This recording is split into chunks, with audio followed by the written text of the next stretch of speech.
C'est au moins aussi incroyable que de changer le plomb en or. L'homme est désormais capable de fabriquer du pétrole. Des chercheurs français et espagnols ont trouvé la formule miracle en recyclant nos rejets de CO2. C'est une révolution énergétique et écologique qui est déjà en marche en Espagne, où se sont rendus Christine Chapelle et Jean-François Drouillet. Regardez leur reportage. Dans cette forêt de tubes est en train de naître le carburant de demain. On y reproduit en 48 heures ce que la nature a mis des dizaines de millions d'années à faire, fabriquer du pétrole. Ce sont des cultures de microalgues extrêmement concentrées. Dans un millilitre, pratiquement une goutte d'eau, on arrive à avoir 500 millions d'algues. Ce sont des algues de 2 à 4 microns.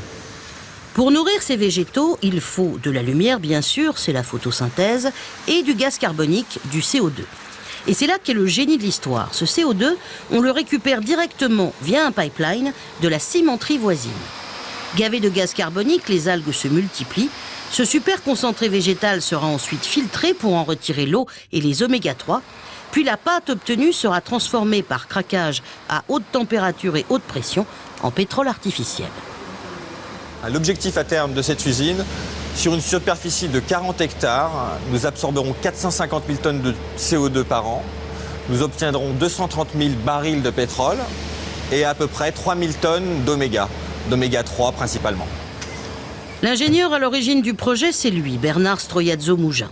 Sensibilisé il y a 5 ans aux effets des gaz à effet de serre, il se souvient alors que la recette du pétrole fossile, c'est l'interaction de gaz carbonique et de végétaux.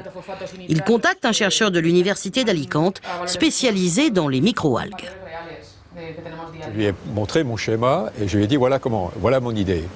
Et lui immédiatement sa réaction était mince, comment on n'y a pas pensé avant? Et ce pétrole artificiel, ce pétrole bleu, c'est la marque déposée, fonctionne comme un hydrocarbure classique. Démonstration. Quand on a démarré il y a 5 ans, personne n'y croyait. Et actuellement, tous les grands, jusqu'à Exxon, le numéro 1 du pétrole dans le monde, veulent investir dans la culture des algues. On peut désormais rêver d'un avenir où chaque usine dégageant du CO2 sera couplée à ces cultures d'algues. Plus de rejets polluants dans l'atmosphère, plus de pénurie énergétique. Les terriens y gagneront sur les 2 tableaux. Voilà un reportage sur une technologie vraiment extraordinaire que vous pouvez retrouver sur notre site tf1news.fr.